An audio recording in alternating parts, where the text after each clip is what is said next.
Welcome to this edition of On the Scene. I'm your host, Tim Kelly. On today's program, we're going to spend a little time at the Suffolk Art Gallery, highlighting some of the upcoming programs and events that you can take part in, as well as some other ways you can tap into the local art scene. Stay tuned. Welcome back to On the Scene. We're joined now by Angela Revis, who is the Cultural Arts Coordinator with Suffolk Parks and Recreation, specifically overseeing and interacting over at the Suffolk Art Gallery. So Angela, thanks for being with us today. Thank you for having me. Yes.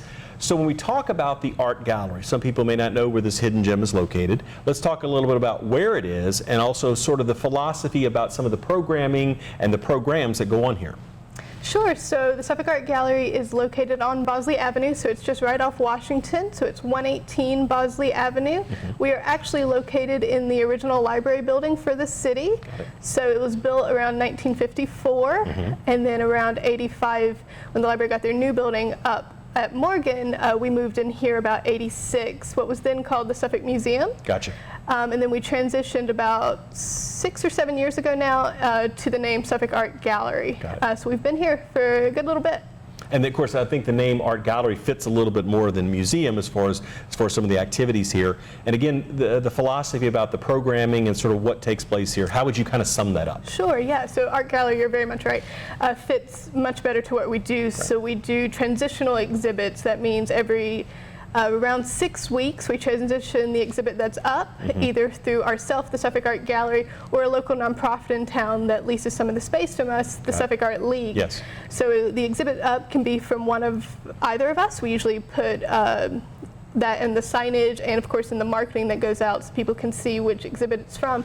And how the exhibits and classes come about, I personally try to frame my classes based on the exhibit that's up. So coming up, for example, I have an exhibit called Art of the Functional, and so it's more of a craft style exhibit, so it might not be something that people are as familiar with. Right. So I've partnered with the library to get some books that I'll actually have on display of the different styles of craft, so it can be more informational, so more of an educational experience. Got it. And we also have classes that we offer just all year round. So we have a wood carving class we offer typically twice a year that we've been having for a good long time, about 13 years, I think. And then we have some other classes that we offer. So for instance, doing the photography exhibit, which is an annual juried exhibit that we do every March. Right. I get some photography exhibits or photography classes to come in during that. Got it. This past year, I got a class through the Virginia Museum of Fine Art, so one of their instructors came down to do a class. And so I just typically frame it on that, but if not, there's some other things that we do throughout the year. We always have something called Poetry, Prose, and Pizza. Right. We offer that about 4 times a year. And that's offered through ourselves and through the Suffolk Art League. Got it. And that's with a local poet. His name is Nathan Richardson. And we also do, so like for paint nights, we have those every now and then. We do precious metal clay about 4 times a year as well. So there are things we have throughout the year, and then there are specialty classes that we have just based on the exhibit that's on display. So I think it's safe to say variety is definitely what you're going for here as far as types of exhibits and how you structure, like you said, the classes to kind of interact with that so that you can kind of really play off the theme or the topic that you're dealing with, right? Yes, I very much like an educational component within both the exhibits that I put on, the education or the text that I'm able to put out for that exhibit, and then the classes, so they all tie in. So if someone comes in and sees a piece of art, they can learn more how that art was created and themselves go and create a style that's very similar to that if we're able to offer a class. Nice. Now, the gallery itself, operating hours, and there's no charge for admission as far as just to come by and see what's on exhibit, correct? Yeah, correct. So we are open from 10 till 5 p.m. Tuesday through Saturday and 1 till 5 p.m. on Sunday. We are closed on Mondays. Okay.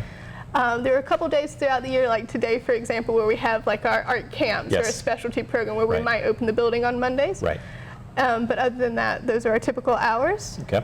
Now, you mentioned a little earlier Art of the Functional, if I'm saying that right. As far as when does that exhibit open and what is going to be taking place there? And I understand there's certainly a lot of artists that are being pulled into to make that exhibit happen, right?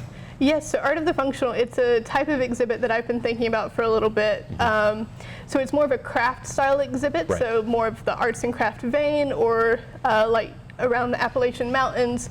It's getting really big, like around Penland and Asheville. So craft, as it's going to be displayed here, is more artisan-based. So it's not as what people would consider high art, even though that definition is actively changing at the moment. So we have 2 woodworking artists that are coming in. Yep. We have 2 glass artists, 2 ceramic artists, and we have a fiber artist. So all of the pieces on display, they are art within themselves, but they also have to have a functional capability. So it can't just be like something that will be decorative. So it can't be a vase that has holes in it that you would just put on it to display to show off. It would have to be a vase that could hold water, or that could hold flowers, or that could have some functional usage. Got it. So even within the fiber art, there are some, she does make clothes, but if she puts a quilt in, quilts are functional pieces that we're still going to have on display. Right. So it's an educational component in and of itself, because you see these things, these pieces as art, but they're also, we're showing off how they are also functional. Now, when does the exhibit run? When does it open and when does it close? So that exhibit opens on Friday, September 6th, and the opening reception is 5:30 to 7:30. All of our opening receptions are free and open to the public. Got it. And during those receptions, the artists will be here, and we also will have drinks and snacks. And it's generally a very fun time. You get to see the art on display. You get to mingle. You get to see other like-minded or arts people in the community, or even just anyone that wants to stop by. Got it. And then it runs until October 18th. Okay. And it will be up all day that day, and then the next day is when we would start taking it down. Got it. Well, speaking of taking it down, we're going to bump up to how do you put it? How does one go about arranging an exhibit? And is that something that you have a team that works with you to do that? Because it's not simply you just roll everything out and that's where it goes. There's definitely some thought behind as far as placement, lighting, and everything that goes into it. And you have great space here, great outside, exterior light or natural light, and then also nice lighting here as well. How does that all come about? Sure. So that's what I like to consider my main job. So I design the exhibits, and then when the pieces are delivered, that's when I start to mess and see how they're going to lay out. Because even though I always get the list of pieces from artists in advance, you never quite know what's being delivered until it comes in person. So I always wait until all of the pieces are delivered, and I typically sit with it for a few hours and start mapping it out in my head. I have an idea based on generally what I think is going to come, and then I start messing around with it. It's generally what I love to do. I love installing pieces. I love putting holes in walls. I love hanging things and designing it. So spacing, like you were saying, is a big key component. So it's something that you don't really notice if it's correct, but you notice when it's wrong. So that's something, it's a lot of math involved, actually. Got it. So there's formulas you have to do. So I have a little notebook I carry around with me and a calculator. But yeah, no, I love doing it. And you also have to decide where the pedestals, so we have different pedestals stationed around, are going to go based on their height and their diameter or their width and the piece that's going to go on it. And you also have to take into account people. So you have to make sure people can get around pieces, especially if it's something that's going to be far out from the wall. It's not going to butt up against a wall. You have to make sure that people and people in wheelchairs can get around it, and then design the space accordingly. And I guess what you said is you have an understanding of sort of the pieces that are coming, but maybe the size or the scope or really relationship to other pieces around it, that everything, like you said, kind of has to fit. So there's, like you said, there's a science behind it, correct? Yes. And it's something I really like to do. And you can play with spatial awareness a little bit and put things in different ways. And then also color is a big thing. I mean, obviously we're an art gallery, so color is a large component of what we do. So even though I might know the dimensions of a piece that's coming, I won't always know the exact colors. So yeah, I typically play with that a little bit. Interesting. We'll look forward to the exhibit when it opens in early September. So we're talking just a couple days away from when we're taping this particular segment here. Following that, I know you have a unique event that's going to be taking place with Peanut Fest, Chalk Art. Now, in theory, what is it, and then how is it going to kind of play out at the Peanut Fest? Sure. So the chalk art competition, it's something we've had with Peanut Fest, I'm not sure how many years. Last year was my first year. I know we had it last year. But what it is we send out the call, and anyone who is interested in competing in the chalk art competition, ages 5 and up, we divide them into categories. So elementary school is together, middle school is together, high school is together, and then adults in one category. So adults can be any age you want it to be after you're out of high school. But elementary school does start at 5, so pre-K, unfortunately, we can't group them into that. And it is also a free competition, but within each of those categories, there's a first, second, and third place winner that is selected, and they do get a cash prize. And that is provided from Peanut Fest. So what we do on our end is we facilitate the tent Right. and we facilitate the registration process. Okay. So the pre-registration process, it is out, and we have a link. It's all digital this year, so Okay. there is not a physical component. Got it. So there is a link on the website, and I think we are going to post a link on Facebook. Okay. So pre-registration is just open to the first 20 registrants, and we do have to have that by September 21st. Got it. And you just fill it out online and you send it in. And what it is, we have to have it so far in advance because we mail a ticket to get into Peanut right. Fest Okay, got for it. free. Got it. So it is only one ticket Okay. For the person who is participating, but we would mail it in, and they would get it so that way when they come on October 12th, which is the Saturday of Peanut Fest, Gotcha. they can get into the competition and they Gotcha. don't have to pay. Any other family members, unfortunately, if they're not competing, they still Yeah. have to pay to get in. Correct. But the competition lasts from 10 a.m. until 2 p.m. Okay. If they are registering the day of, this is open to 30 registrants in total, 20 for pre-registration. After it. that, we do have to cut it off in case anyone wants to come up the day Sure. of, so those last 10. But day of, they can come up. It doesn't matter any time during that day. I think we cut off registrations at 1 p.m., so they would Okay. have an hour to finish. But as long as we have spots open, Right. they can come and sign up. And we provide all of the materials. So we have the chalk. They actually do it on I think a plaster board. So it's a 3 by 2 foot or 2.5 foot plaster board. Right. And at the end of the day, unless it is one of the winners that are selected, they can take it home. Okay. And we Nice. put those on display in the Suffolk Art Gallery tent that will be at Peanut Fest for the duration of Peanut Fest, the ones that are selected to win. And it is not, I do not select the winners. Okay. The winners are selected by the Peanut Court. Got it. Okay. So they come around after the competition is over, so Yes. about between 2 and 3. Okay. They select the winners. You don't have to stay around. They will announce it on the PA for Okay. the winners, but you can stay around if you Nice. would like. Now, you mentioned 20 pre-registrants and 10 the day of, correct? Now, that's per category or in total? In total. In total. So you would break that up, you get your number, then break it up by the age groups from there, correct? Yes. Gotcha. So we could have 10 in elementary Right. and 2 in adult. Got it. Got it. Just however it pans out. Nice. But again, you said there's no cost to enter. And again, the link, I think, is on your website. And then also you mentioned the fact you'll be putting it out on social media as well. Yes. Perfect. Good deal. So that's something to look forward to. As far as at Peanut Fest itself, you mentioned the court. I know some very busy young ladies that are out doing their courtly duties. And Yes. one of them is they get the opportunity, a great opportunity here to judge this contest as well. Last year, just kind of feel for how it kind of worked and your experience with that and really some of the end products. I mean, how did it turn out? Yeah, we had 22 registrations last year.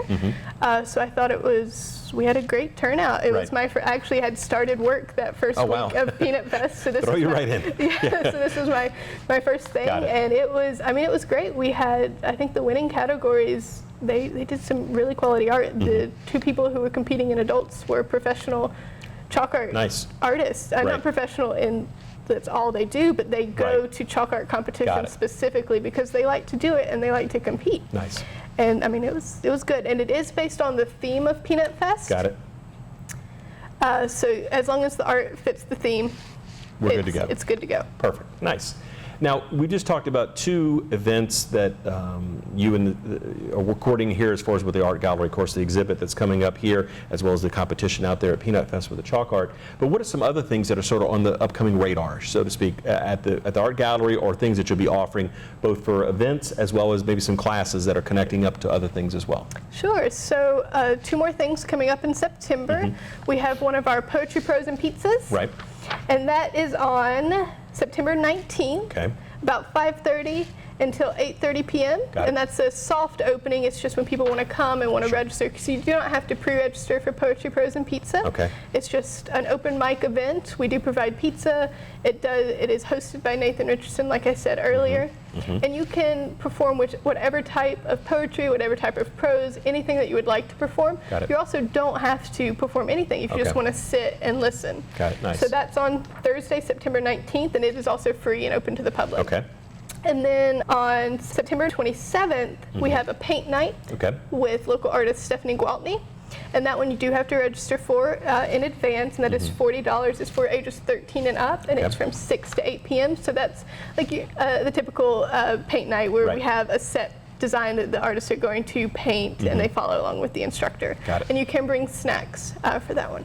Now, if people are hearing this and say, okay, I want to do that, I want to do that, but they also want to know what else is coming, is there a way for them to look at a calendar of events, or what's the best way for them to find out sort of what else is coming up here at the Art Gallery? Sure. So we typically we have a website page on the city's website. Got it. So we try to keep that updated, but also Parks and Recreation puts out our catalog 3 times a year, so about every 4 months, and that one should be coming out any day now for the upcoming through the end of the year, so from September all the way through the end of December.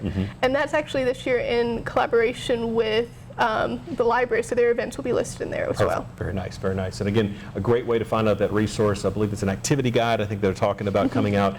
And you mentioned the library, and I believe also the Division of Tourism as well will have some events in there. So a nice group effort there. So you get a feel for all the events that are taking place throughout the city of Suffolk that are sponsored or put on, I should say, by Suffolk Parks and Rec, Suffolk Art Gallery, Tourism, and our library as well. A lot of events coming up. So again, it's just a question of you figuring out what you want to do rather than having to find something to do. So it works out quite nicely there.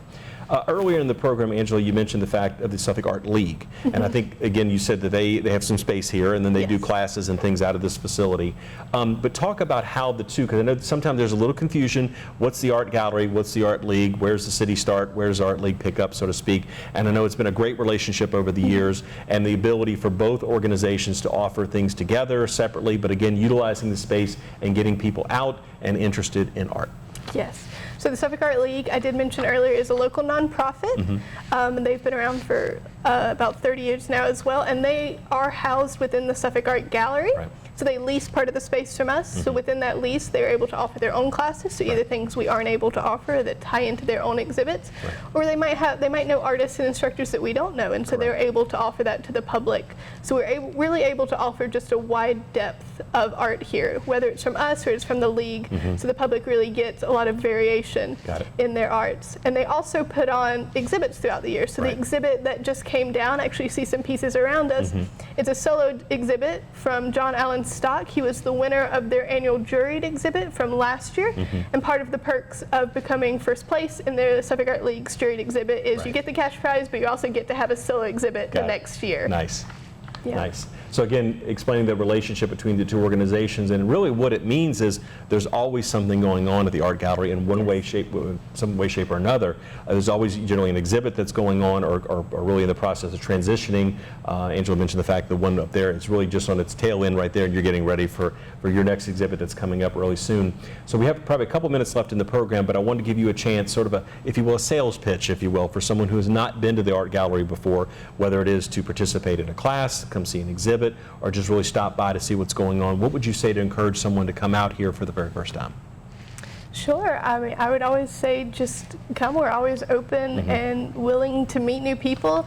Either myself or my staff is always very excited to explain or walk around and tour the exhibit with you to explain like how it could pertain to that particular person, try to relate to some interests.